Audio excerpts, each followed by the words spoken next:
কিছু বসিয়ে নিয়েছি। এখানে নিয়েছি কিছু কুমড়োর ডগা, নিয়েছি ডাঁটা, আলু আর কাঁঠালের বীজ, আর এই যে পাশে কুমড়ো শাক আলাদা করে দিয়ে নিয়েছি। নিয়েছি কাঁচা লঙ্কা, এটা দিয়ে আজকে সুন্দর একটা সবজি রান্না হবে। এই জন্য মশলা নিয়েছি আদা, জিরা, আর নিয়েছি সরিষা আর নারকেল বাটা।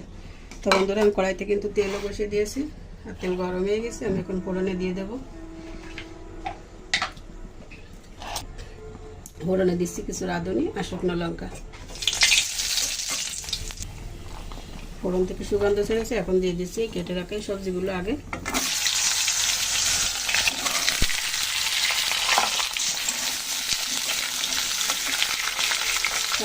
দিয়ে দেবো। তরকারিগুলো আগে ভালো করে ভেজে নেবো।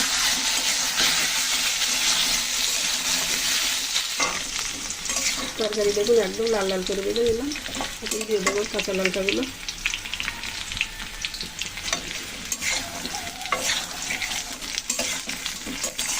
বাকি মশলাগুলো সবাই এখন দিয়ে দেবো।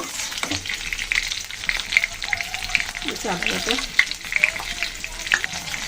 জিরা বাটা, বেশি নারকেল বাটা,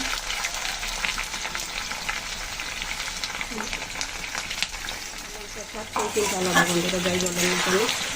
আমি কিন্তু দেখুন অনেকদিন ধরেই আবার কিন্তু কাঁচা লঙ্কা দিয়ে রান্না করছি, শুকনো লঙ্কা দিচ্ছে না, আর এটাতে কিন্তু আমাদের সমস্যা হচ্ছে। সেই জন্য কাঁচা লঙ্কা দিয়ে বেশিরভাগ রান্না করে নিচ্ছি, আর খেতেও কিন্তু ভালো লাগে।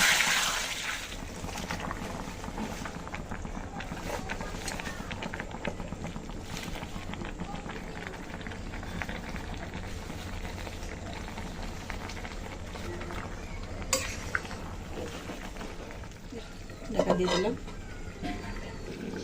ঢাকনা তুলে নিলাম।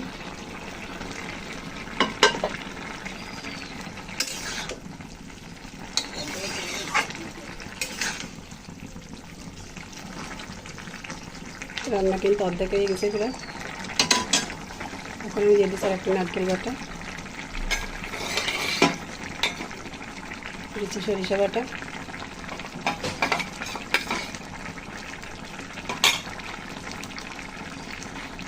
দিচ্ছি সামান্য একটা আদা আর একটু জিরা।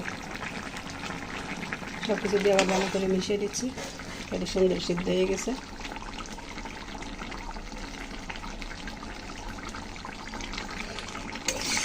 আমি এখন নামিয়ে নেব।